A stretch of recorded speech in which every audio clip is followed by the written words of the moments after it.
talk about SOE tonight and kit because that's something we all need more of, better of. And then we moved here to Camden, Tennessee 20 years ago because Tactical Response was out here. And now it's turned into, the homestead stuff. There we go.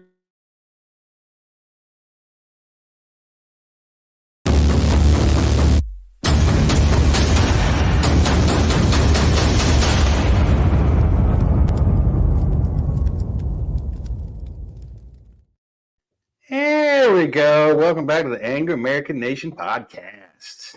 How's everybody doing tonight? I hear a rumor, Sue, that Emery might actually bless us with his presence. Is that a possibility this evening? I just sent him a text. I hope, hopefully, he just got back in country last night, so hopefully he's not jet lagging and falling asleep on us. But I haven't got an answer from the text yet, so hopefully he'll be on tonight. At least we got you here, and we got T. T, how you doing, buddy? How's Amber doing? More importantly. Doing great, man. Doing great. She's finally starting to come back around, getting mean, feisty again. Caught her outside trying to pick up hay bales. I said, no, we don't need another surgery. But she doesn't listen. So, it is what it is. I threaten her life. She tells me, don't do me any favors. I don't know what to do with her. Well, and we got a great guest tonight, guys. John Willis with SOE. If you guys don't know who SOE Special Operations Equipment is, they make some awesome kit. And John, you've had quite the journey from where you guys started to where you are now. Yeah, absolutely. We started out of San Diego 35 years ago. I'm 52, so I started when I was, a late teenager, and just fell into some really good positions, meeting a lot of guys, and we got invited to a lot of, very cool places. And just carried that on and continued, and we still do the same thing today. You always hear they don't make it like that anymore. We still make it like that. We make it exactly how we did in the beginning. We've got gear that guys will use long after we're gone. Our great grandchildren will use that equipment. We've got stuff in a lot of museums, and that never really hit me until recently. We have a ton of stuff in the SEAL UDT Museum. And we've got gear. A guy came to me at Blade Show a few years ago and handed me a piece of kit that was over 20 years old that had been through 5 different guys on, a dozen deployments. So super cool to look at that. I look at that as I come through the shop, and every morning I see that thing, and it's pretty wild. Like, I built that with my hands when I was a kid, and it's still out there now. That's awesome, dude. And so, since you are what I will refer to as a premier manufacturer, because you guys are, you cut and sew it right here in the U.S. Like you said, how many sewing machines do you guys have? I own 52 sewing machines. We run about 20 of them every day. Yeah. Wow. So if you guys have like kit specific questions, and there'll be some other stuff that we're going to get into too, but if you got kit questions, guys, put the hashtag SOE in your question, and we'll save those for later, and we'll run through them with John. But so you guys started out making kit on the West Coast, and now you're over in Camden, Tennessee, right? Yeah, middle of nowhere, like actual small town USA, which used to be like old rural Route 66 and 69 before the interstate came through. We live in the middle of nowhere. We're on 10 acres of property. We kind of homestead.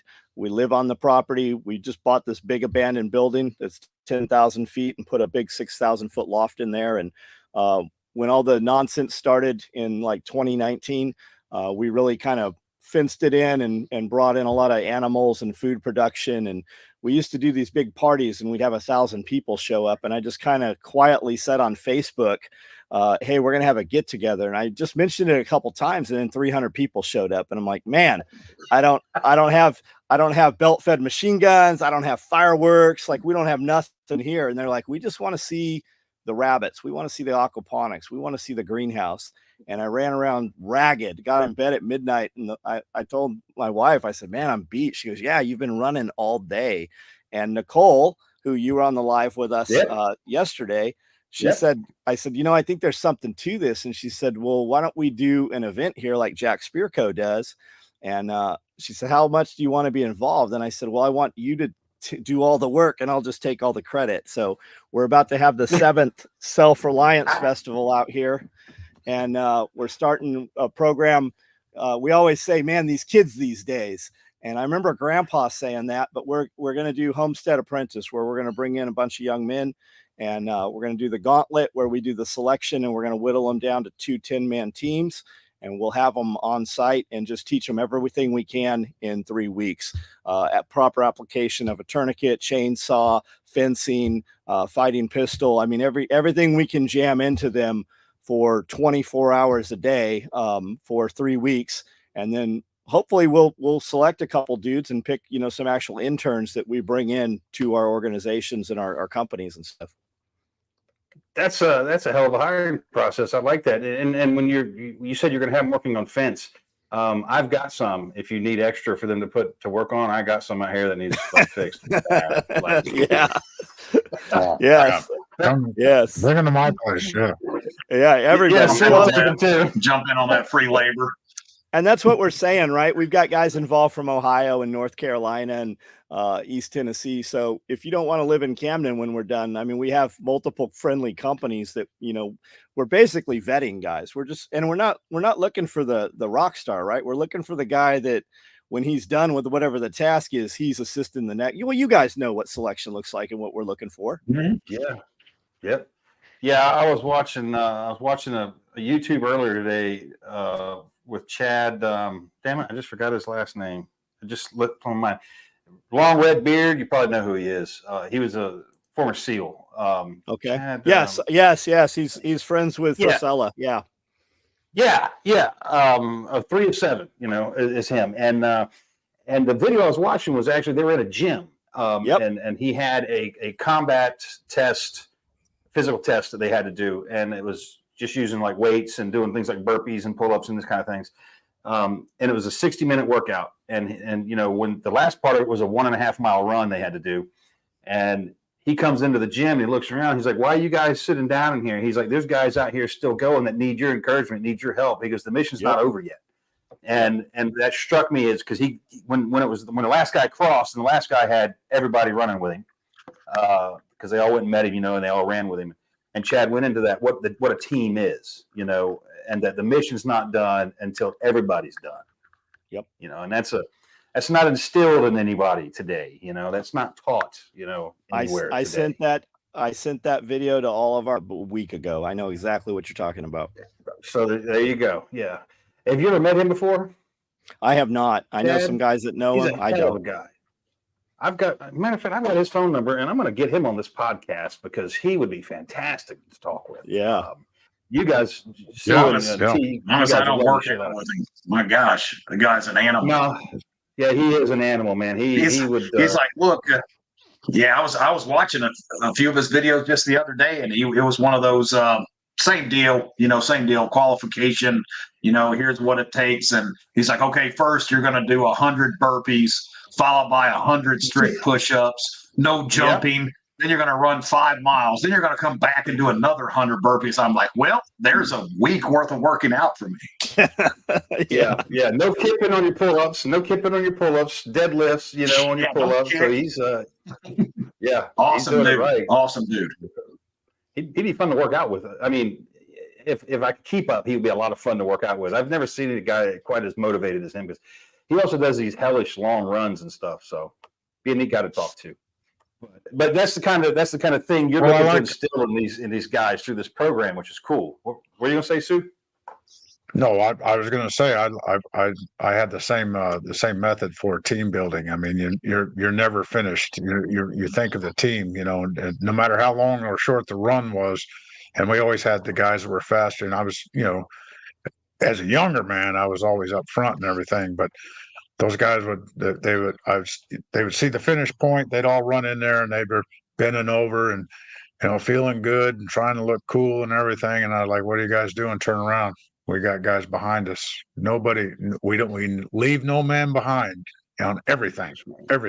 I don't care if it's running, push-ups, getting on the bus, at the end of the day, clean the train, everybody does it together as a team. And that's just the way you build teams, Never let anybody shine and never let anybody behind. So type thing. I like that. Yeah. So the Homestead Apprentice, you guys are going to be filming this, and it's going to be on YouTube, right? We are, yeah. We're filming it every day. Every day will be an episode. Yep. John, I think gonna I've be pretty met you cool. guys. John, I think I've met you guys. Were you near Coronado Island back in Yes, sir. 2005? I was just so moving. I was just moving here in 2005. Yes, sir. Yeah. Yeah, so my team sergeant, we jumped in. I was on a scuba team, and we jumped over the Bay Bridge there, and the SEALs picked us up and everything, and then they went and my team sergeant knew of this great place that made tack gear and chest rigs and things like that. And we went in there, a bunch of sewing machines, and it was a pretty impressive place out there in California. So I started out of the garage in Tierra Santa by the stadium down there, and then my shop was 234 South Coast Highway up towards Pendleton. Okay, all right, yeah, sounds right. Because then we went to a Japanese restaurant. We had a bunch of the SEALs actually took us there, and you did a bunch of gear for SEAls, right? We did, and we did a ton of stuff. Guys. Yep, we did a ton of stuff with 19th and 20th too. Yeah. Imagine that a bunch of SEAls taking you to eat fish. Well, no, I of course I was wearing, once we did our freshwater rinse, and I was wearing my jeans and cowboy boots, and just to embarrass my team sergeant, we were in a sushi. He knows I hate sushi, and he loves sushi, so we were in the sushi restaurant, and I snuck out of John's place first, went in the sushi restaurant, and got the table set up and everything, and pre-ordered my California roll or whatever it is. When the SEALs came in there, and I took one bite of it and spit it in the middle of the table. My team sergeant's looking at me, and I stood up and I said, "Don't eat it, boys. It's raw fish." That's don't eat it as raw fish like that. I love sushi though, so I'll eat me some raw fish. I'm all about that. Yeah, we do too all the time. Hell yeah. It's growing on me. I'll eat it now. Yeah. I'm gonna take it strong past. Well, we can take you someplace that has some cooked food when we eat sushi. We'll get you some good cow. Jeez. I take that challenge, Steve. I take that challenge. There's a roll called the Godzilla roll. I swear to God, you put this in your mouth and you'll eat sushi the rest of your life. It's delicious. Yeah. There's a place called Yellowtail in Clarksville. Money on that. They got filet mignon all over the outside. When they serve that roll, it's on fire. Wow. Yeah. I've done a sushi boat before. Me and like 4 other people, and we only managed to eat half of it at a real nice sushi joint. But yeah, I love sushi. But I was going to say it's quite the journey that you've gone on from you've been operating in the SF community for a long time. Peripheral as support essentially by building kit for them and being there for testing and development and all the stuff you're doing. And you said you guys started the homesteading thing in 2019. Like, what was the real impetus to look around and be like, hey, we need to change some things we're doing here and start a homestead?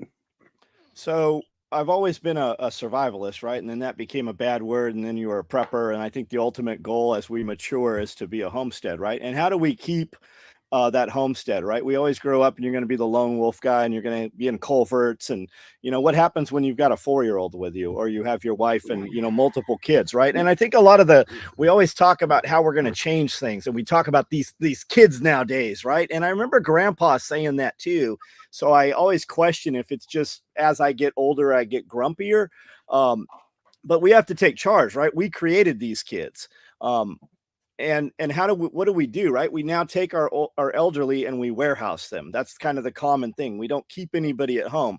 So how do we fix this? And I think if everybody had some property, and it doesn't have to be a lot of property, and we don't have to all be under the same roof. It can be on a piece of property, and now we can keep our parents on the property, and our parents can help raise the kids as they can't toil or go out and work and earn the money, right? So I think to have multiple generations on a piece of property and then have people like-minded around to build community. A lot of the crazy stuff that happened over the last couple of years, None of that happened where we were, right? You saw it, but if we didn't turn this thing on, would we know all the nonsense going on? For most people, it wouldn't exist if you were busy creating, building, and we're really good at operating in fear and panic. But if we truly believe that, wouldn't things be easier if we had a business and had income coming in, right? The money buys options, and money buys time, and money buys, during the lockdowns, people who flew private, there was no lockdown for them for the most part. And then we would have people come in, and we'd have these big, huge parties and fireworks and 48 belt fed machine guns and the whole deal. And then during like 2019, when some of the places were locked down, we just kind of quietly said, hey, we're going to have a get together, and 300 people showed up. And we were not prepared for that. And I said, man, there's no rock bands here. I don't have food trucks. They're like, we just want to see the aquaponics. We want to see the greenhouse. We want to see the rabbits. So I ran around like a madman, just giving property tours.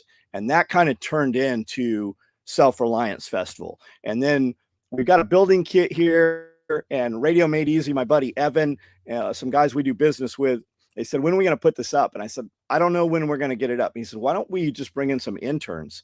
And I said, that's cool. And then our buddy Bob, who turns everything into business, he's like, I see a TV show. I'm like, perfect. You guys run this. I'll show up. We'll do it here. And it's just turned into this production now, and multiple cameras and a lot of guys. And here it is. We're gonna do the gauntlet, and we're selecting 50 dudes out of the video resumes and that they've turned in, and we're gonna bring them in, and we're gonna pull it down to 2 10-man teams. That's out of 50. Wow, that's gonna be some hard cutting, man. Yeah, and hard cutting. Yeah, we'll figure it out. I mean, I talked to Joel Salatin when I interviewed Joel from Polyface Farms. Everybody interviews Joel. Congress, he's testified before Congress. He's been on Rogan. Yeah. But I wanted to know how he selected his interns, and he had some great insight on that. So we're going to kind of go off of some of his stuff combined with Scully. He was the NCOIC for Scout Sniper School, so he put a lot of students through the Camp Pendleton Marine Corps Scout Sniper School. So we got some dudes and some from some different perspectives. We'll get them down to a solid 20. That's cool, man. That's cool. T just got done. Well, he's not got done. He's building his homestead out right now, but he just finished the what'd you call it? The Chick Mahal? Is that what we? So that's the Chicks Carlton, man. That's the Chicks Carlton. Nice. Sorry, I haven't heard that one. The Chicks Carlton. Well, you should see this thing. I mean, I still think it's a covert grow house, but it's an amazing chicken coop. It is. On the down low, yeah, we got a lot of plants in there. But even they're perfectly fertilized because we do the deep litter method. So the chickens take care of the fertilizing of all the plants. It's perfect setup. Yep. Mine looks like a shanty town. Yeah, exactly. Yeah. This is the chickens of that great chicken coop. Right. We saw chicken favela. This is it. Nice. Curtis Stone runs row houses in the winter and then puts his chickens in there. So they turn over all the mulch. And then when he moves them out, they're ready to go, man. As they move that row house down, that soil's just ready to roll. I do tractors. We put chickens on grass. I run rabbits on grass, and then we rotate them. And then I run sheep in a 10 by 20 pin. So we move that twice a day. Move the sheep, and then we bring the chickens behind the sheep 3 days later. That's when the fly's ready to hatch, and the chickens go through that manure and then super scratch it into the ground. And I got all that from Joel Salatin and Greg Judy. Oh yeah, that's great people. Great people. We actually have Daniel coming to Mountain Readiness in May now. So Daniel, he's out there running the roads nonstop as well, following in Joel's footsteps. Awesome guy. He's fast with a knife too on that chicken processing. Impressive to watch. We had Joel out, was our speaker, our head top speaker for last SRF here.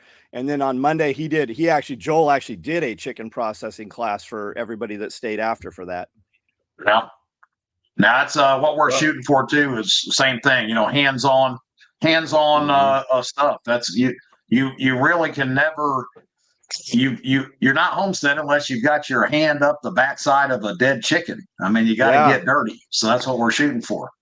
Yeah, my Um, my wife last year we went out to a friend, to Nicole. She did a turkey processing, and my wife processed our turkey that we did for Thanksgiving. Nice. Oh, nice. that's cool. Yeah. Yeah. All right. I'm catching up on messages here, y'all. I mean, it's Yeah, we're getting a bunch of them speaking of in there. kids and what you're doing, Joe. It's speaking of the kids and what you're doing, Joe. It's awesome. It's an awesome idea. And the other side of this is man, the younger generation these days of explaining to them where the food actually comes from. It's mind blowing. Like, they just assume that stuff come off the shelf at Walmart, right? And these kids, they're so sensitive now because they haven't been brought up around processing a chicken. I mean, as a child, we were hand plucking chickens and chopping heads off, and it was a normal everyday way of life. And it's crazy how everything has transitioned because of where the world focuses with our kids in the public school systems. Hey, sit in this cubicle and stare at a square TV screen and in the square room, and then go home and stare at the square iPad. It's horrible. And so it's great what you guys are doing, and we're trying to follow suit with what we're doing, is bring these kids and show them what real life is like. Well, it's very 1984, right? You're gonna look at that box, and you go into restaurants now. If you really notice, you used to go into restaurants 10 years ago, and you would hear screaming and wild children, and you don't anymore. And when you look around, they're there, but they have this thing. Even in a shopping cart, you got 2-year-olds and 3-year-olds that are just on this thing. They're not socialized, right? And nothing's been pressure tested. The children don't have calluses. They've never skinned a knee. The first thing you do when they cry is pick them up and get them to stop crying. And we never let them actually run through the cry. And you can't, there's not any touch football, which turns into tackle football, which turns into skin knees. Now you have to have law enforcement involved if a kid gets a bruise or anything at school. And can't ride a bicycle without a helmet no more. Can't ride in the bed of the truck. Right. Do all these things that build toughness into you. I have all girls. I have 3 girls, and growing up, they would cry over the littlest things, and I wasn't trying to be mean to them. I would just be looking at them. I would be like, is that helping? Is that helping it feel better? And now I'm like, why are you doing it? Let's address the problem and find out why. And if they got little scrapes or little tiny injuries, a splinter in their foot, it was like the end of the world. And I would always tell them when they were little, I'd be like, look, at times in life, it's going to hurt. Life isn't painless. Pain comes with life. It means you're alive.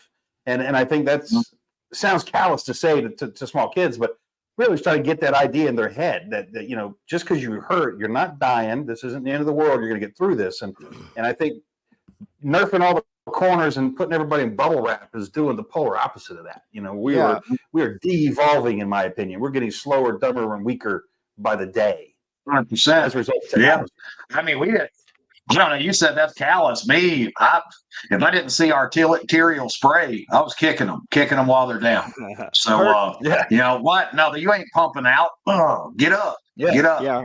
Hurt and injured are 2 different things. We roughhouse with our kids to the point, if a bully ever hit one of my kids, he's like, man, we get more than that from dad at home. There's just, it doesn't happen. Right. And we don't let kids work things out anymore. If anytime there's anything, even just words, it's now as though it is a physical injury, and we involve law enforcement, and kids just don't know how to manage in the real world. We coddle them, and when they get out in the real world, they've never seen any kind of predation or any physical difficulties. Any sort of adversity, because society today is, you have a problem, you call a guy. You argued with your wife, you call a guy. The toilet broke, you call a guy. Everything's call a guy. Nothing is your responsibility. Call somebody else and let the experts or the professionals deal with it. More and more we feed people we keep people alive that won't keep themselves alive. There is no repercussion for not having a job. We talk about all this fighting and child abuse. That's a good segue back to SOE, which was the company you run, John. I'm sitting here looking at it online, and one of the hardest things for me to find, it's on Chris Rutherman's checklist is medical. Can you talk about the one I'm really wanting to talk about is the mass casualty aid bag. So when we have all of our kids together and we have a tackle football game, we have that aid bag there on the field. And what's in there? What can if somebody bought that, getting ready for a tragic event or the medical gear here is incredible, and it doesn't have to be the end of the world type stuff. You guys, all of you guys listening right now, you should have one of these mass casualty aid bags in your house or one of your vehicles because well, I'll let John explain it. Just explain what's in that bag and the little amount of training you need to use that bag. Yeah. So we make the bags. We don't actually sell loaded kits. We sell some components. We work with Chuck from Homestead Medical. We work with Bear from Refuge Medical quite a bit, but we build the bags, and that bag was set up so that it splays out. First, the SEALs got issued an M9 medical backpack, and they weren't happy with those draw cord open top pouches. So they came in and we built a pocket set which Velcroed in place that is 4 small and 2 large bags. And the reason we did those is because they would hold 1,000 bags, and we could put the whole IV kits in those larger bags. The small pockets are half the size of that. We do a medical backpack. We issued, I think we did 300 full pocket sets for the West Coast Navy for those bags. And then that turned into the full backpacks that we built for them. The mass casualty aid bag was something I worked with a friend of mine, Eli Miller. He was an Army medic. And we took those same pocket sets and put in there. And when you open it, it splays open. Both of those bags are set so that we can carabiner them up and hang them on the back of a seat in a vehicle or on a medical tent on the wall. And we can work off of them. And you can index those so that they're clamshell open. We can index them so they're top, or we can index those pockets so when we open that bag all the way up, they're all upward facing. You can move them however you need to move them.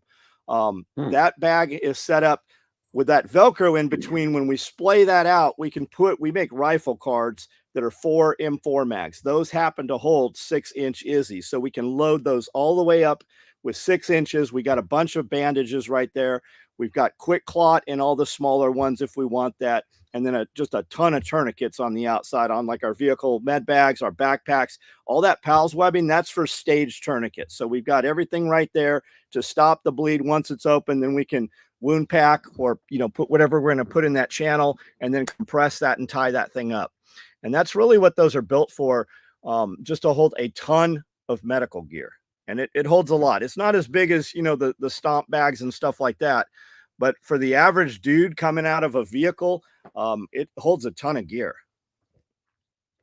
Yeah, I was just on a podcast this evening, right before this one, where I was specifically talking about medical gear and how most people don't have enough of just gauze. Just take rolled gauze alone.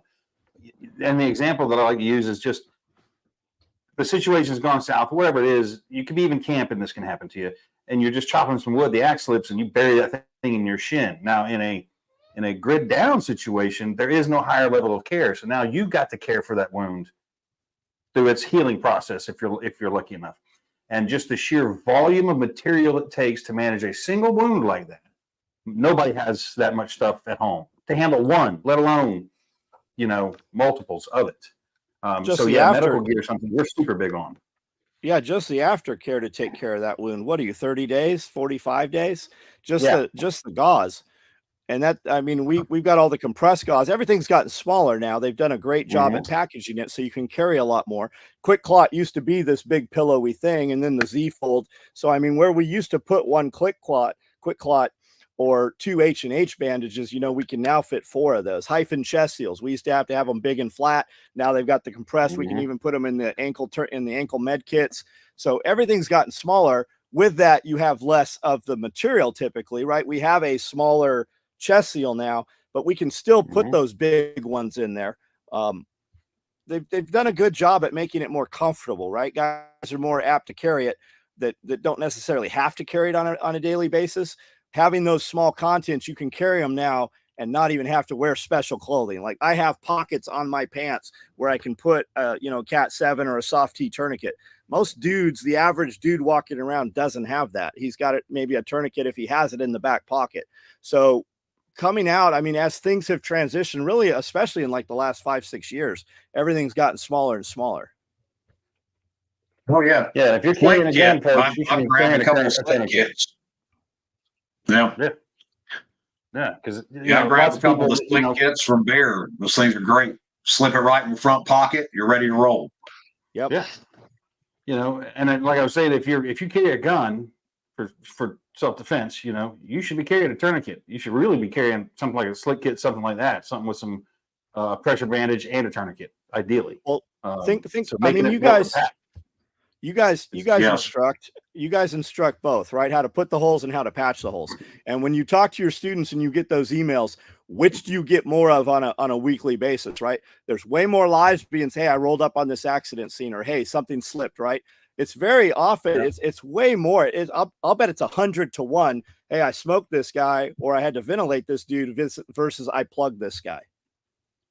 Yeah. Oh, yeah. Because you roll up on something, or you happen to be there, when the thing goes down, and that's why, like, I like getting the gel blocks and teaching people how to pack a wound, because everybody thinks, oh, you just put the bandage on the wound. No.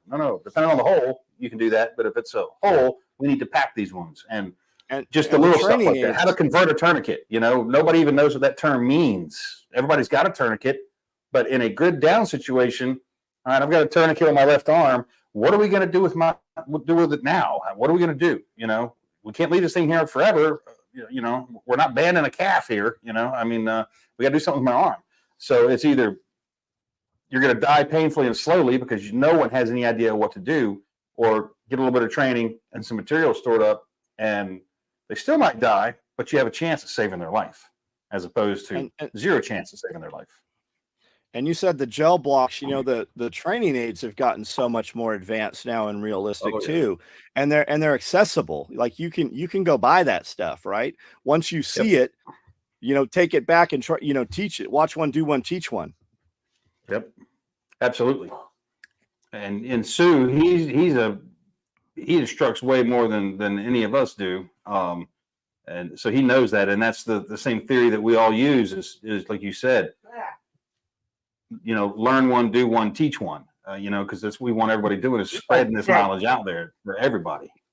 Yeah, and once you get a little bit of training, that's why I wanted to talk about that mass casualty bag. If you have mass casualties, okay, if that bag is organized, if you can lay it out like he was talking about, and exactly where everything's else, time is of the essence, and the faster you can stop the bleeding and get that airway going again for a bunch of people at one time, and sometimes there's only 2 people, say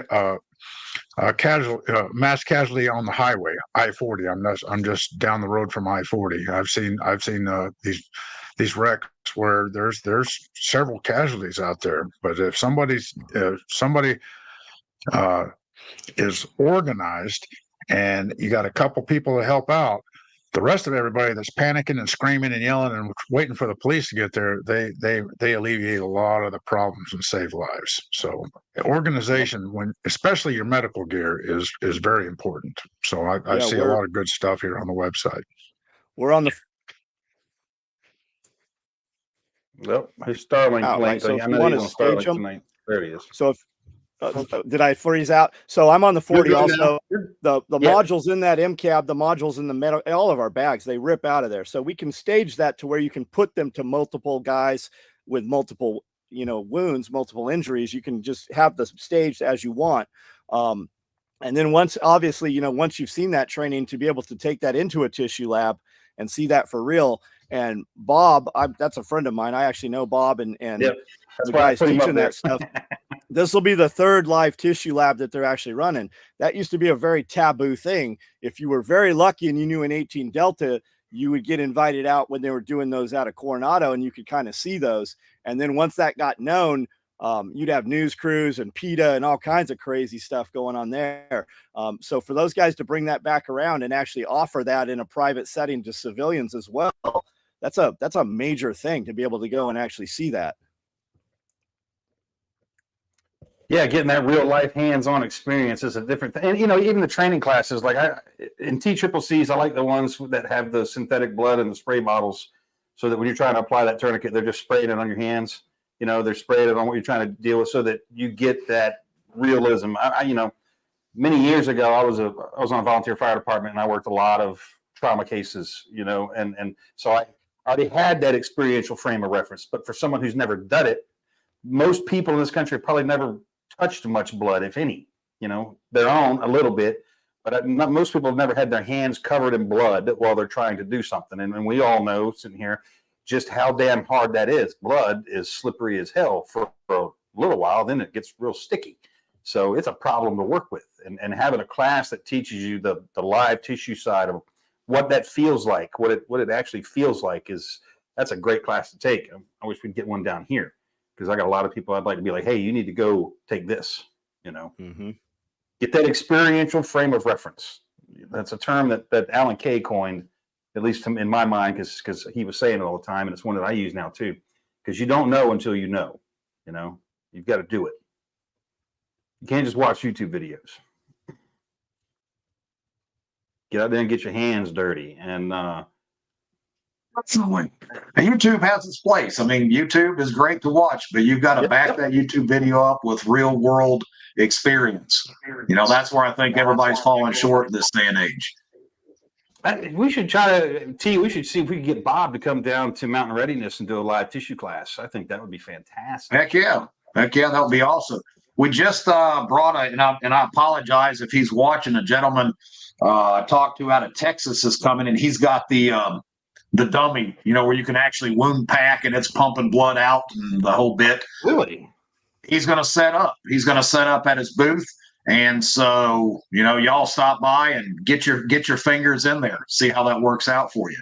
Because that's really what you need to be doing. I was on Camp McCall and was with some deltas there, and they had one of the modern, the computerized versions where they can make it talk, right, and they can make it move. And the guy's just like, hey, you want to see something cool? And so I went in there and, having to decompress his chest and having to run through all the stuff, and the dummy's moving and you're having to hold him down. And that's a fantastic training awesome. aid. I can only imagine what it costs, But it was really weird to decompress that thing's chest, because I've never darted anybody. I did that dummy, and like a person. I have not either. When that dart went in there, just like a person, you heard that that air come out, and it's like, wow, that's the value of real training stuff that's reality based. Yes, I would love to have one of those, but that would be too expensive, far too expensive. Yeah. We need to find somebody that's willing to volunteer, take one for the team. I don't know. Where's Emery? Maybe we can get Emery talked into it. He'll do all kinds of crazy stuff. But man, Emery, we really want to see what it's like to decompress. We need to stab you with this big needle right now. I think we could start in Tennessee. Maybe Tennessee would be open for it, but we need to make that kind of a requirement when a judge sentences a pedophile. They have to be the volunteer at the 18 Delta course. So yeah, I'm sold so on it. Yeah, I was going to say, it stays for the death penalty. They get sentenced to death, or they get sent to the 18 Deltas. Bear would go for that Sweet. One. For those guys, that's pretty neat. This is the second year. This is the second time Doc Bones and Nurse Amy is going to be there at Mountain Readiness in May, and they're doing the hands-on suturing class, which that's advanced stuff. There's a lot of prep work before you get into that stage there. But grid down, the end of the world as we know it. It is going to be a necessary skill. So that's a pretty neat thing, I think, to see that. A lot of people love that right there as far as that class. What are they suturing on? Are they using the silicone block stuff? Or are they using chicken skin? Or what are they doing? Man, I think it's chicken. I believe they did chicken last time. I don't know if they're going to do this time. We were talking to them the other day, but I believe it was chicken last year. So I like and then they have suturing. I like pork bellies for suturing. More realistic texture, skin. There you go. The whole thing. Yeah. but chicken works too. Good But times. chicken's so much more tender, and you can tear it easier than you can human flesh, you know. And the pork bellies seem to be a closer. Facsimile. Yeah, thank you. I Right. Close enough. blank. Close enough. Yeah, for sure. What do you guys do your live tissue classes on, John? What do they use? Chickens or? So that's not my live tissue class. That's Bob, but they use I know, but pigs. They use actual. That's what I'm saying. Yeah. Yeah, there's All a right, good. veterinarian there. They're using a live animal. Okay. Nice. That's awesome. That'd be a great class. Like I said, Oh, Bob, absolutely. I know you're watching, Bob. Come to Mount Readiness, man. We would won't hold right. that one down Come in on the down, arena, man. though. Down in the arena, Actually, out of sight, T. We've got a pig. We've got a pig that's going to be processed, so we could do a few things beforehand. I mean, Well, and Sue probably knows this, out at Sage, when you're out there, within the first, 4 or 5 days, they'll bring out a pig. Now, the pig's never live when it shows up because stupid regulations, but the Mont Yard cooks will butcher the hog, but the Deltas always, every time they see that pig show up, the Deltas are over there wanting to start doing medical training with us. And the yard cooks are standing there with their arms folded and they're bickering back and forth with each other, in Vietnamese, because they want to butcher this hog. And I watched one push a Delta out of the way, run in, gut out the hog real fast, drop it all into a garbage bag, hand the Delta the garbage bag and say, "You teach over there." Basically, get out of here. I got a hog to butcher, because it is a good facsimile for working on people. Pull the lungs out, have all that fun, do all those things. So, John, with your experience in the military community, the things you're doing now you're homesteading, what do you foresee things happening or looking like later this year? Are you concerned, or do you think that the calendar is going to keep rolling without too many speed bumps? Well, I think it's there. We saw it the last 4 years. I mean, yes, of course, there's going to be craziness. It's going to be in the cities. I think they always telegraph that punch, right? Event 201, they planned it out, and then it happened. Cyber Polygon, they tell you what they're going to do. So why should we not? I don't know. Maybe take them a little bit serious and prepare for it, right? If you think the water's going to shut off, put some water in. Water's for the most part free when it runs out of the faucet. Why don't you guys put it in some containers, right?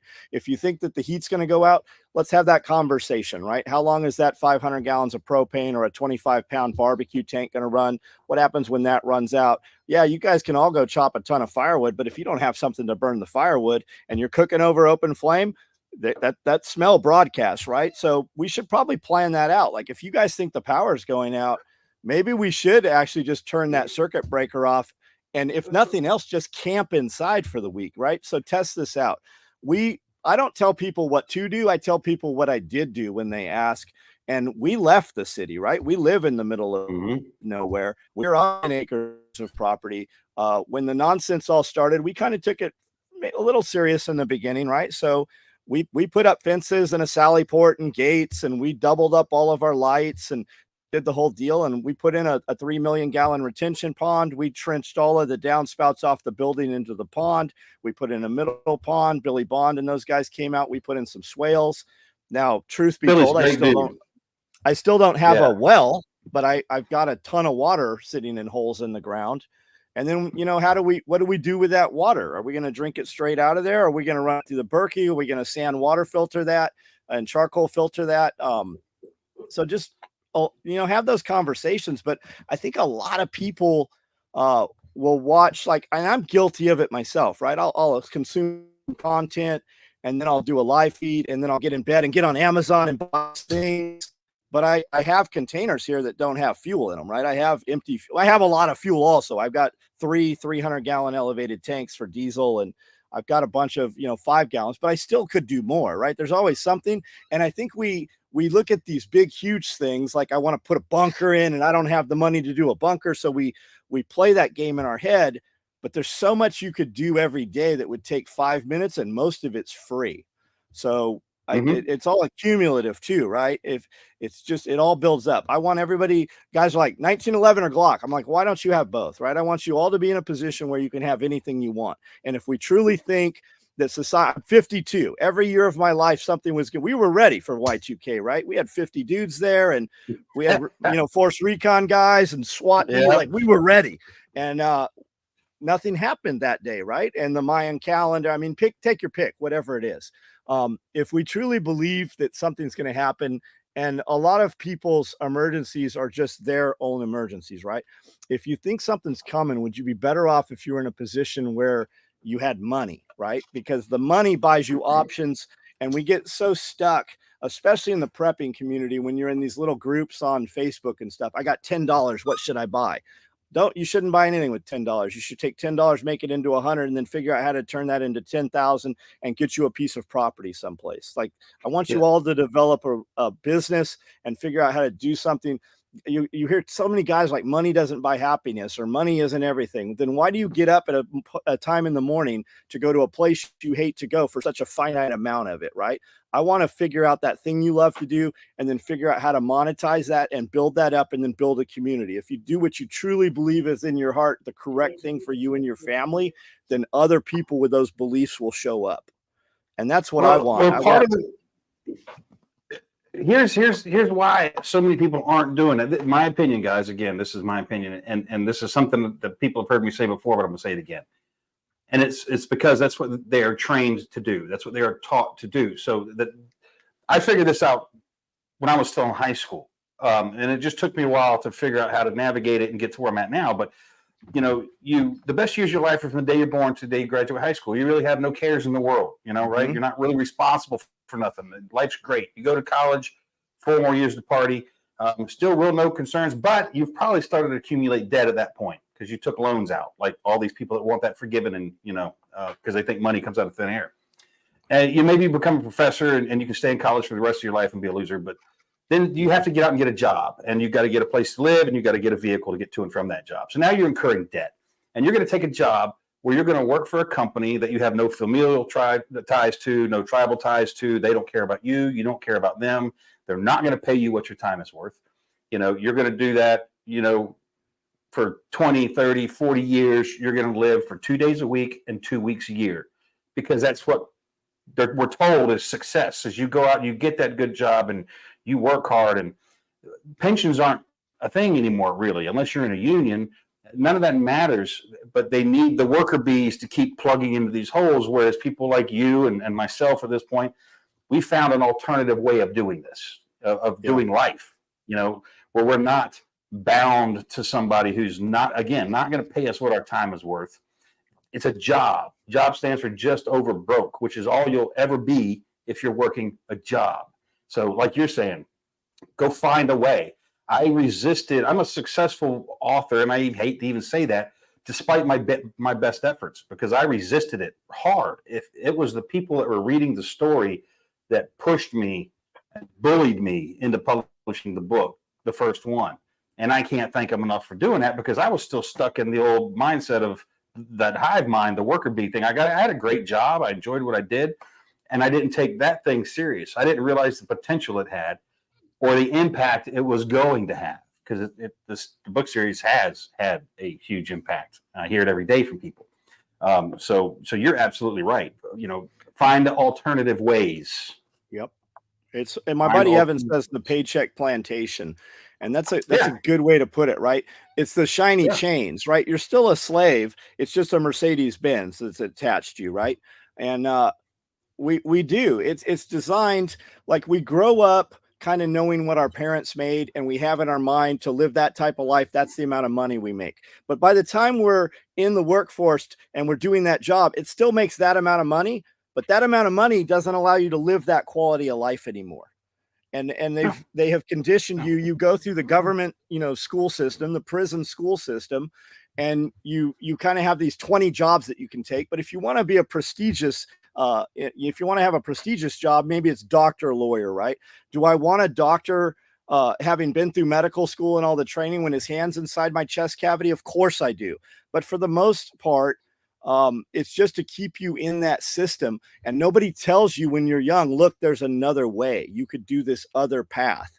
And we just don't do that. We send our kids to be, if you look at teachers have your kids more than you have your kids for the most part, right? And I think we can all agree, we all have that one or two teachers through our entire life that we still talk about that had an impact on us. But you also have those Goonie bird teachers. We send our kids to be raised by people who don't have their own kids. They have your kids, right? And a lot of times we get into that system and it's so easy to just, you could simply opt out, right? If your kid goes to government school and you decide my kid's not going to school on Mondays anymore, you will eventually end up in a court before a judge. However, in most states, if you just said, you know what, we're not participating in your reindeer games anymore. I'm going to handle my child's education to be educated in the things that I know to be true and believe. And we're just simply not going to your system anymore. It's simply as easy as going, I'm not participating. Well, before I get into that, I'm going to say one thing, and then we're going to run a quick little promo because we all have mountain readiness here, and T did such a fine job on this new one. I love watching it. But did you just hear that in Michigan, the state educational board is pushing for the legislature to pass a bill that would allow them to, without a warrant, enter the homes of families homeschooling?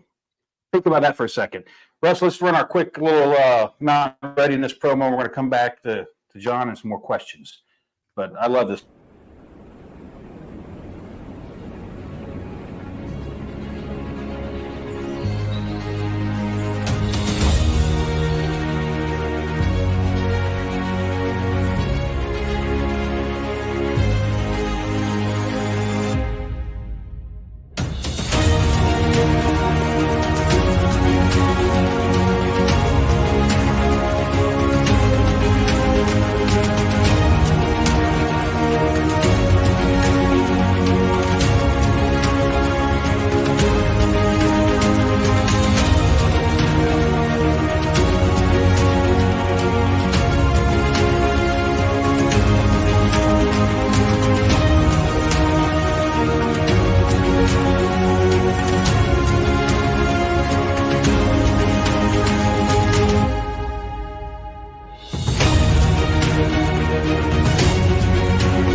Perfect timing. You nailed that spot. You came back at exactly when it ended.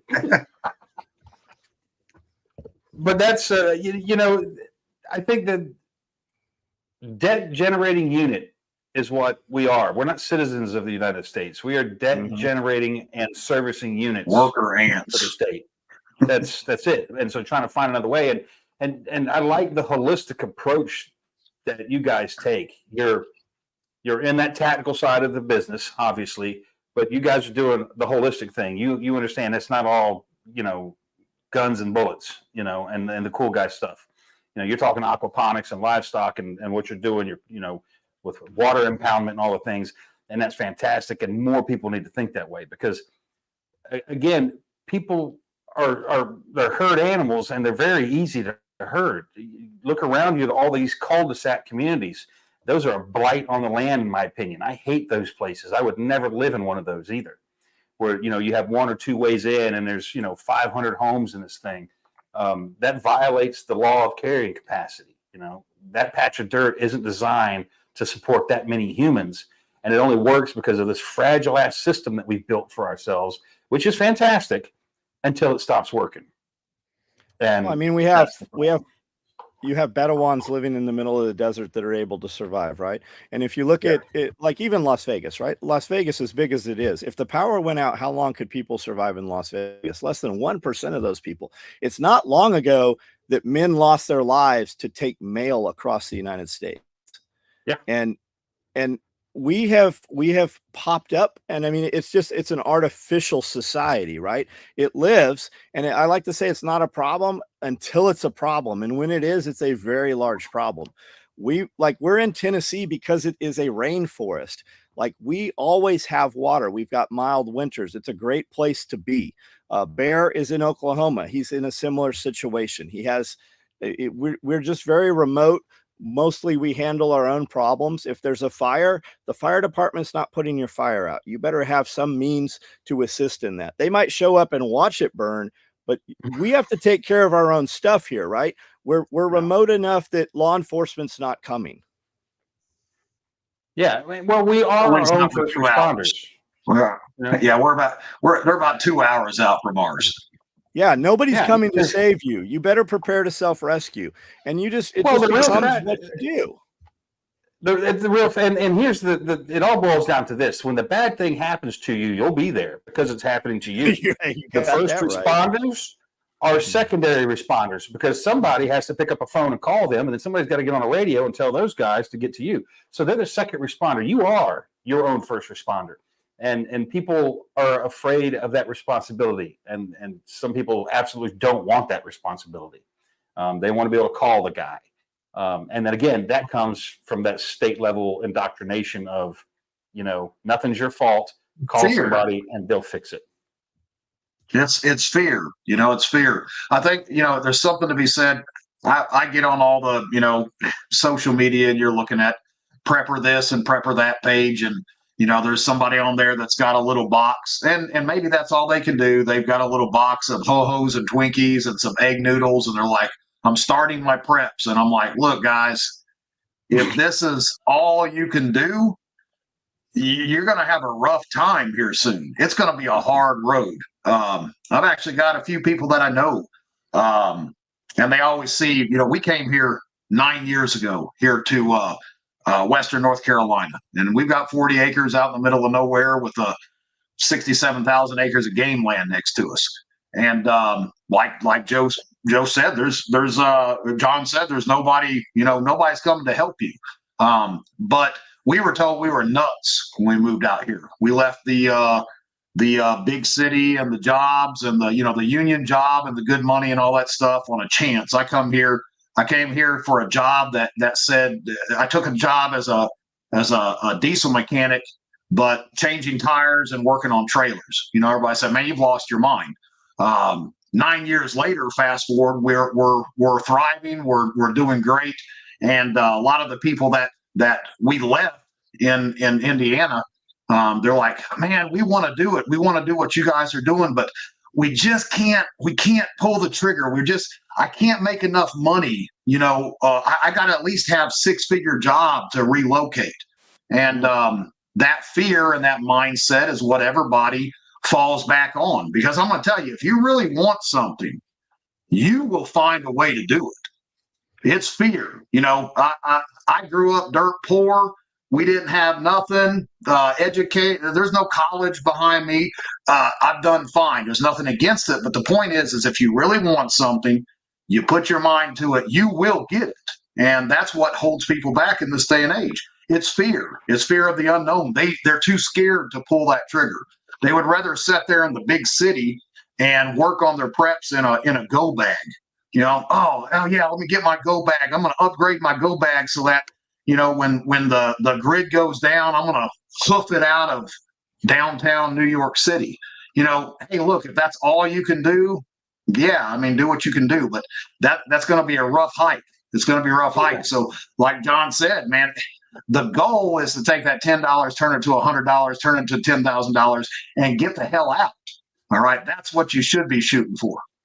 Comfort breeds complacency, and as long as this thing runs, people aren't most of society is not going to change, right? This is the pacifier.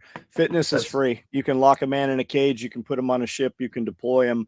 He has the ability. You can put a guy in a cage and he'll still stay fit, right? Everybody wants to buy these things, and most of them never come out of the box. And if they put them in a go bag, they've got a 60-pound ruck in their truck, but they can't walk a mile without that, right? So, and nobody wants to have that conversation, right? Even when you pull them aside, you're like, look, man, let's work on you. Let's do these things. It took you a while to get here. It's going to take a while to get back, but it's still doable.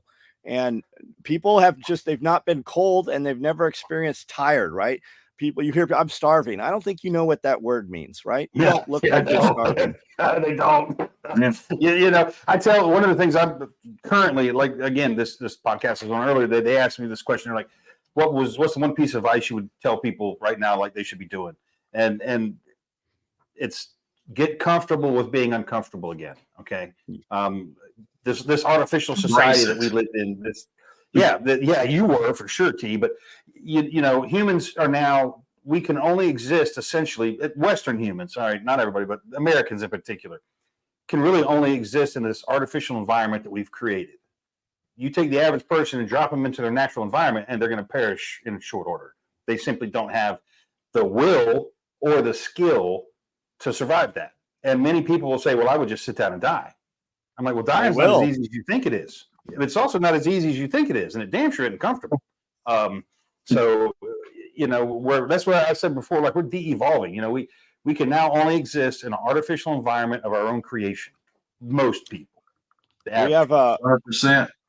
We're in the most impoverished county in Tennessee, and there's a local Facebook group here, and they've put this blessing box thing up where they're basically just feeding all these people, whatever. That's great. And I see these people all the time, every day, who's assisting with food, who's helping pay electric bills, and on and on. And I said, you know, I have a coop out here with 20 roosters, and they're a year old. They're huge. They're these enormous birds. They'll make great chicken and dumplings. And if anybody wants them, come pick them up. Pick up one, pick up three, whatever you want.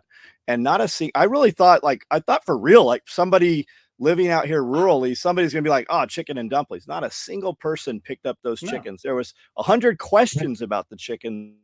Nobody came to get the chickens. It was bizarre. Because that takes John, you weren't willing to process those chickens and then cook those chickens and then make the chicken and dumplings for the masses. That was the problem. And then deliver it to their house. And deliver it to and their watching house. Right. and watching the thread on this blessing box. They built this really nice red box. It's like 4 feet by 3 feet by 3 feet. It's got glass doors, and people put food in there and stuff for these people, the homeless, right? I've never seen the homeless. I don't know where they reside. But people are like, hey, I put 3 frozen turkeys in here. It's Friday night. And then on Saturday, they come back and they're like, nobody took the turkeys. They'll put meat in there. Nobody, unless it's processed cooked food, they'll just leave that stuff in there, man. Yes. Wow. That's crazy. We've got some questions, and we're running a little bit over it. I don't want to keep you real long, John, but I want to get to some of these questions here about SOE in particular. So Will here asks, are all your materials, including the thread, made in America? No. Okay. As much as we can. Simply can't get it. No, you can't. Yeah. And you have this misconception, right? That made in America. The raw goods, did the fibers come? Where did those reside? Right. We use as much U.S. material. My mills, where my cordura is made, is U.S. made. My thread is U.S. made. My Cobra buckles, they come from Austria and they come in through Canada. They just make a better buckle. There is a U.S. source metal buckle. It looks like garbage. They literally paint it with barbecue paint. It's horrible. Our plastic, U.S. manufactured. We ran Berry compliant stuff forever. I own 2 Porsches. I own every U.S. manufactured vehicle that there is currently right now. I also own 2 Porsches and a Range Rover. And when I put that up, guys are like, I thought it was made in America. I'm like, well, let me tell you, my dealership's in America, in Tennessee here. The guy that changes the oil is here. The guy that puts the tires on the car is here. And I've never met a German at any of my Porsche dealers, right? And I bought a Tacoma a few years ago, and they came out of the woodwork. I thought it's made in America. And well, come to find out, at the time, the Tacoma was the most made in America truck that there was, and the Ford was only half made in America. So I mean, we do that, and I love to support America. You know what I do employ? Americans, as many as I can. Right. And you know what I can't employ? Americans. When I worked in San Diego, most of my labor was Mexican ladies from Tijuana. They lived in the United States here. And when I needed to scale, I needed 6 employees. The next day, 6 people showed up who knew the trade. When I moved to Camden, Tennessee here, Oshkosh, HIS, Chick Jeans, Levi's, everybody was here. The infrastructure was in place. The factories were here, but they had gone offshore or gone to Mexico. We ran a radio spot on the radio, and we ran newspaper ads. I had 127 people show up the first 5 days I was here. We hired 5 of them. 3 still work here 18 years later on my payroll right now. I pay more. Nice. I have 5-year employees working for me for 5 years, making more than their family members who have worked at Carhartt for 20 years. I pay more. I cannot get labor. That is my bottleneck. I can literally produce $1.5 million a month. It's everyone's bottleneck.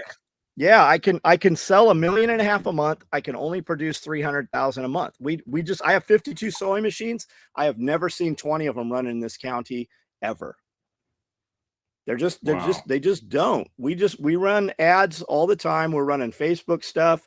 I have one employee that lives in this city here in this town. I call it a city. It's a town.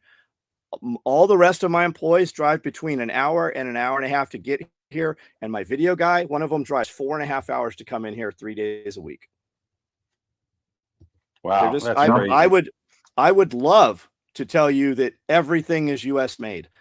Unfortunately, some of it is not, but I would say that 90%, if you buy a product from me, a sewn product right now, 99% of it's US made. If you buy a buckle, if you buy a belt with a Cobra buckle, that Cobra buckle's point of origin is not the United States, but it is the best buckle that's available, and that's why we use it. There you go. Yeah, my wife complains about not enough stuff being made in America. Like it's a thing. We try to buy made in America if we can, but it's hard. Like you said, they've run so much manufacturing out of this country. Well, I mean, it's the instant gratification from Amazon, right? If I can buy this thing, I Darn Tough socks. I wear those. I wear Smart Wools. I do as much as I can. And are you we go back and forth with this. I understand why guys use offshore stuff. Are you better off starting a company where you make millions of dollars and employing a bunch of people here? Or are you better off having a little tiny company because you only use US raw goods? We don't have, other than the Cobra buckle, I can't really think of anything that's not US manufactured, but I go back and forth with that all the time. Katanica, I wear Katanica shorts, great product made in the United States. They now have a Philippine manufactured line also. And when you order off their website, you can choose if you want US or Philippines. The Philippines is a little bit cheaper, not a lot cheaper, but the cost of goods for US manufacturing, it's a lot higher. Wow. I just don't think it's really possible though. I'm a boutique shop, right? And I always question, if I started 35 years ago, I have a footprint since the very beginning of the internet. And I question if a new guy coming out could do that on par, right? If you're competing with the Amazon tactical gear or the other companies out there, there's some huge companies out there that are not at all. The Wish gear and all that other stuff. The interesting thing is, I watched a video. Yeah, I watched Temu. I watched a video on Ukraine the other day. Ukrainian soldier was saying that all of the kit that they're taking off of dead Russians is all Chinese made now. It's like airsoft quality stuff. Their plate carriers, all their web gear. It's in multicam, but it's Chinese Wish quality equipment that they're feeling right now. I see a lot of guys that tout US manufacturing, and I always question, right? So I do a live. I walk around the factory. You see human beings manufacturing this product. I sit down every day and sew still myself, and I turn on a video because I'm proud of that. And I always question when you see companies saying, hey, US manufacturing, you never see a video of the factory. And I really wonder why, because I'm very proud of that. When I say I ship 400 boxes out of here direct to consumer, we take pictures of that. The post office gave me a certificate. We were on the top 3 closure post offices in the entire United States. When we implemented the new website, we put enough business through my post office that we were removed from the closure list. Like we only have a post office here because of special operations equipment. And like, I wonder when dudes are like, we ship hundreds of boxes, man, I don't know what those guys are doing, but that's something to be super proud of. When we process that many boxes and my wife ships that many boxes, we take a photo of those things when we have to take 2. We ship so much stuff that the post office doesn't come here to pick it up. We have to take it and put it on the dock at the post office. Wow. That's a lot of material. And that's It is. fantastic, because that's like the American success story sort of a thing, at heart. It's because you are, you started your own enterprise, and you found a niche market that worked out just right for you. And you've grown it. We were building everything. When I started off, like, we stole webbing out of the sides of deuce and a halves. We were taking canvas off deuce and a halves. We were taking tennis courts, basketball hoops. I mean, you name it. Like, that stuff, we didn't have it. It didn't exist. The first stuff we ever made, like the first rigs that were out there with the SEAL teams, those buckles came off shopping carts from Target. Why Target? Because we didn't have a Walmart. Like, we were buying webbing by the foot, and we bought so much webbing from REI and Sports Chalet and Adventure 16 that the dude goes, "Hey, this is where we get this. Why will you stop coming in here and buying all this every time we get it?" So, like, we finally did enough business that I was able to buy die lots of inventory in 1 inch and 2 inch and inch and a half webbing. When it started, a die lot, we had to put in 5, 6, 7 grand per size, per color. And I needed 3 sizes of webbings and 6 pieces of different sizes of Velcro. So, I mean, we were like $70,000-$80,000 when we finally kicked that out. And nowadays, a guy starting out can go to a company that warehouses this stuff. But we buy everything direct from manufacturer. Like, we buy, when guys ask that question, they're usually not aware of the industry. You can go online and buy some pieces. We buy direct from the mill. That's awesome, man.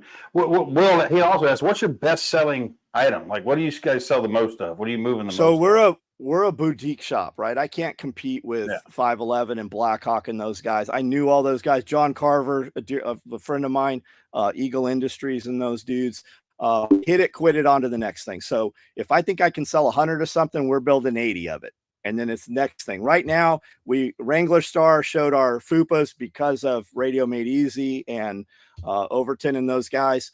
We can't build enough of our fanny packs. Our fanny pack runs as a chest rig, runs as a fanny pack crossbody bag, medical stuff. We can't. I literally just can't build enough of it ever. So every time we build something, I have a text message that goes out. We typically sell out of everything that night. We do an email Thursday, Friday, Saturday, which is a little more cumbersome and more loaded up.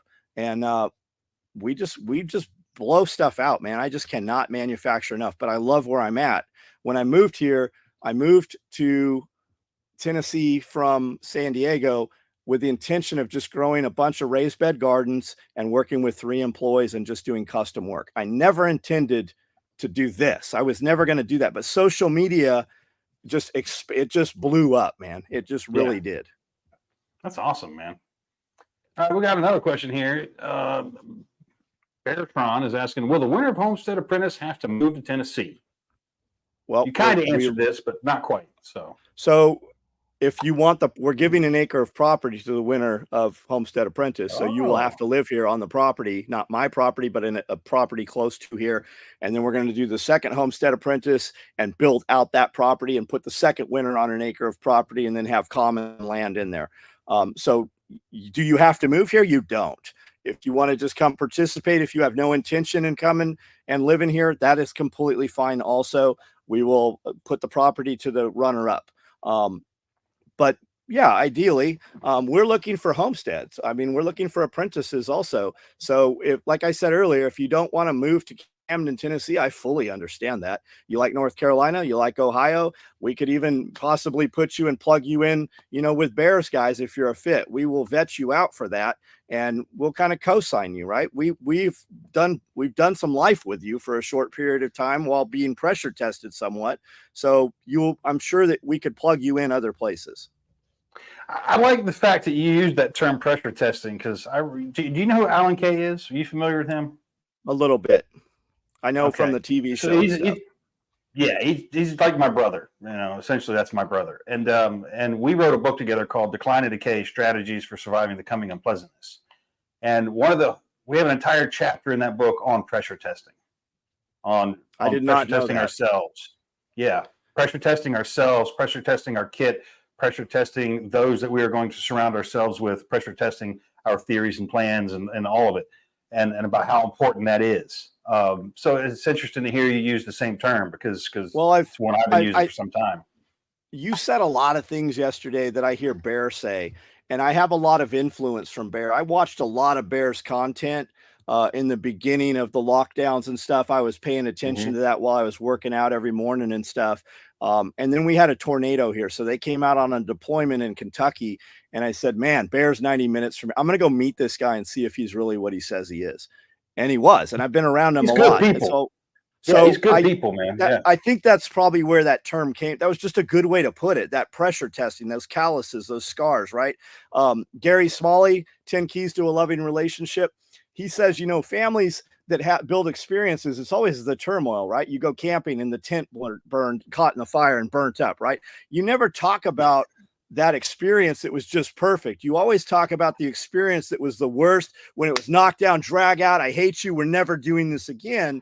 But those are the experiences in life that we talk about today. You have to go through some bad stuff to know what you're actually going to do, especially if we're talking into the world kind of stuff, or homesteading, or, you know, the doomsday scenario, right? Everybody will talk online, but I mean, heck, you can't even get 10 people to show up when things are good. What's going to happen when they're actually bad? Yeah, Sue wouldn't know anything about how adversity builds the strongest bonds. That's how you build the best team, is through adversity. Hard times, you know, breed strong men, right, and women. So that's, and I use the same analogy of the hunting trip, where you go out and, you know, everybody got a buck that year. It's great. Yeah, you'll talk about that for a few weeks, but you'll talk for years about the one where you went out and somebody's tent collapsed due to snow, or like you said, tent burned down, or you got snowed in, or it was just miserable event. That's the one you'll talk about for years, because that's the one that's teaching you lessons. Yeah, you're learning on those trips.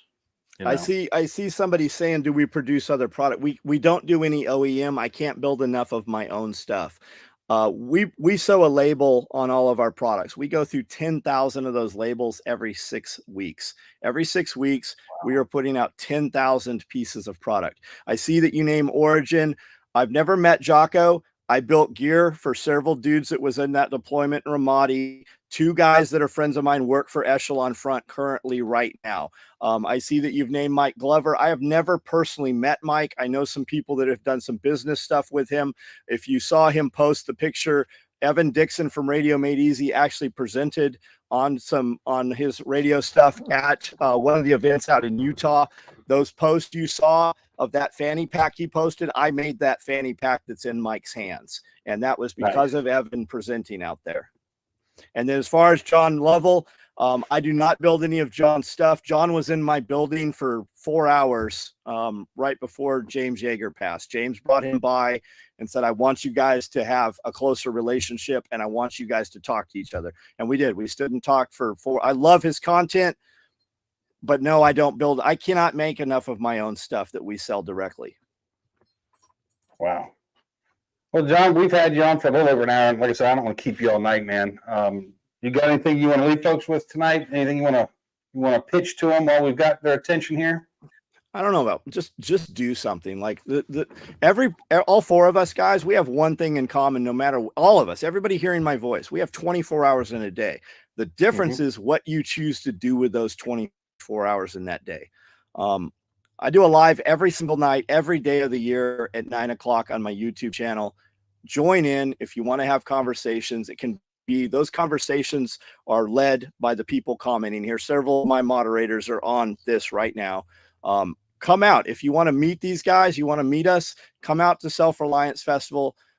If you're hearing this and you're like, I can't, you'd be amazed every time a guy's like, I can't afford this. And I said, I'll give you your tickets. None of them show up.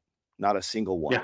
If you're in a position where you're willing to make a change and it's an issue of money, talk to me. I mean, we can put you with somebody somewhere for sure. Other than that, absolutely, come find us. I got 5,000 videos. Homestead Apprentice. If you're in a position where everybody says, I want to get out of the city, do not wait 10 years, right? Especially if you're a young man, you're unencumbered before you have children and you're dragging a family and all this stuff. I moved here with trailers full of stuff. You know where all that stuff is? It's sitting in a building. I've never opened it because once I was here and started living a real life, none of that stuff was important. Homesteadapprentice.com if you're interested in that. Self-RelianceFestival.com if you want to attend the event out here. Other than that, I'll see you guys in, I don't know, 45 minutes on the live on Special Operations Equipment YouTube. Yeah, that's why I want to try to get you off, man, because I know you got another show to do. Sue, you've man, been quiet a lot this evening, man. What do you got to say, bro? I will probably join in at 45 minutes. But I like what I've heard tonight, and I looked up Camden, Tennessee. I mean, you're right down the road from Carl, so we got to get tactical riflemen hooked up with these guys and get some videos and do some. He's got 300 or 400 or 500 videos now, 380 or something like that. But we got to include these guys at SOE and some of those, because I think they got a lot to put out, and there's a whole bunch of people out there living in rural America that needs to listen to this guy. So good job, John. I appreciate it. Thank you, man. Thank you. T, what about you, brother? What you got? Well, man, it was a good show. Pleasure meeting you, John, and look forward to future times. We'll try to make it out to Self-Reliance Festival as well. I hear it's a great time. That whole callus thing, man, building that callus, building that mental callus, right? That's what it's about too, because you can be the toughest guy in the world, but if from the shoulders up, you don't have what it takes. That's what takes you that last mile, that next mile, not the last mile. There's always another mile. So, pressure test from the shoulders up, build that mental callus, and great show, man. Great show. Thank you, guys. Thank you so much. Yeah, John, it's been awesome getting to talk with you last night, getting to talk with you tonight too. Hopefully we'll do this again. I'm definitely going to be at Self-Reliance. I'm going to come see you guys for sure in April. I'll be there, and I'm looking forward to it. Man, have a good time. Conspire. I got this from Bear, right? Conspire really in the root form means to breathe together. That's what we need to do, right? Yeah. We need to be face to face, have a meal, and actually look each other in the eyes. I'm all about meat space, my friend.